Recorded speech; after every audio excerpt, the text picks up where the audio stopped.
NEET ചോദ്യപേപ്പർ ചോർച്ചയിൽ തുടങ്ങിയ സാമൂഹിക ഇടപെടൽ ശക്തി പ്രാപിച്ചതോടെ കോക്രോച്ച് ജനതാ പാർട്ടിയുടെ സാമൂഹ്യ മാധ്യമ അക്കൗണ്ടുകൾ ഹാക്ക് ചെയ്യപ്പെട്ടു. നിലവിൽ CJPയുടെ സാമൂഹ്യ മാധ്യമ അക്കൗണ്ടുകൾ തങ്ങളുടെ നിയന്ത്രണത്തിലല്ലെന്നും ഇനി വരുന്ന പോസ്റ്റുകളിൽ അഡ്മിൻമാർക്ക് ഉത്തരവാദിത്തം ഉണ്ടാകില്ലെന്നും CJP സ്ഥാപകൻ അഭിജിത്ത് ദീപ്കെ പറഞ്ഞു. ബംഗളൂരുവിൽ മനുഷ്യച്ചങ്ങല പോലുള്ള പരസ്യ പ്രതിഷേധത്തിന് CJP ആഹ്വാനം ചെയ്തിട്ടില്ലെന്നും അഭിജിത്ത് അറിയിച്ചു. അക്കൗണ്ടുകൾ പ്രവർത്തനരഹിതമായെങ്കിലും കേന്ദ്ര സർക്കാരിനെതിരെ അഭിജിത്ത് രൂക്ഷ വിമർശനം തുടരുകയാണ്.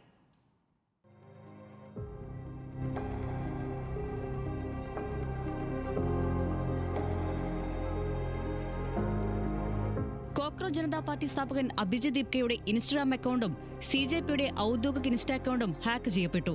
CJPയുടെ ബാക്കപ്പ് ഇൻസ്റ്റാ അക്കൗണ്ട് മെറ്റ നീക്കം ചെയ്തു. നിലവിൽ CJPയുടെ 4 സമൂഹമാധ്യമ അക്കൗണ്ടുകളും പ്രവർത്തനരഹിതമായെന്ന് അഭിജിത്ത് എക്സിലൂടെ അറിയിച്ചു. ഇനി അക്കൗണ്ടുകളിൽ വരുന്ന പോസ്റ്റുകൾ അഡ്മിൻമാരുടെ അറിവോടെ ആയിരിക്കില്ലെന്നും തങ്ങൾക്ക് ഉത്തരവാദിത്തം ഉണ്ടായിരിക്കില്ലെന്നും അഭിജിത്ത് അറിയിച്ചു. അക്കൗണ്ട് വീണ്ടെടുക്കാനുള്ള ശ്രമത്തിലാണെന്നും അഭിജിത്ത്. അതേസമയം ബംഗളൂരുവിൽ മനുഷ്യച്ചങ്ങല പോലുള്ള ഒരു പരസ്യ പ്രതിഷേധത്തിനും CJP ആഹ്വാനം ചെയ്തിട്ടില്ലെന്നും അഭിജിത്ത് വ്യക്തമാക്കി. CJP കർണാടക ഘടകത്തിന്റെ പേരിൽ പോസ്റ്ററുകൾ പ്രചരിപ്പിച്ചത് തന്റെ അറിവോടെയല്ല. कुछ जगहों पर कॉकरोच जनता पार्टी के नाम से कुछ लोग प्रोटेस्ट करने वाले हैं. मैं ये बात क्लियर कर दूं, we have not given any such call. We are not going to protest right now, and whatever we will do, we will plan for it and we will do it very carefully and be very mindful about it. तो मेरी सारी cockroach जनता party के supporters से request है कि कोई भी ऐसी जल्दबाजी में कोई भी ऐसा कदम ना उठाए. Don't take any such decision or action that would harm the movement. CJPയെ തകർക്കാൻ സർക്കാർ ഒരവസരത്തിനായി കാത്തിരിക്കുകയാണ്. ആ അവസരം ആരും ഉണ്ടാക്കി കൊടുക്കരുതെന്നും CJPയെ പിന്തുണയ്ക്കുന്നവർ ജാഗ്രതയോടെ ഇരിക്കണമെന്നും അഭിജിത്തിന്റെ മുന്നറിയിപ്പ്.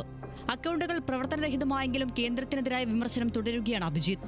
നിരവധി യുവാക്കളുടെ ജീവനെടുത്ത നീറ്റ് ചോദ്യപേപ്പർ ചോർച്ചയിൽ കേന്ദ്ര വിദ്യാഭ്യാസ മന്ത്രിക്കെതിരെ നടപടിയെടുക്കുന്നതിന് പകരം പുതിയ ഇന്ത്യയിൽ വിമർശനം ഉന്നയിച്ച CJPക്കെതിരെയാണ് നടപടിയെടുത്തതെന്ന് അഭിജിത്ത് വിമർശിച്ചു.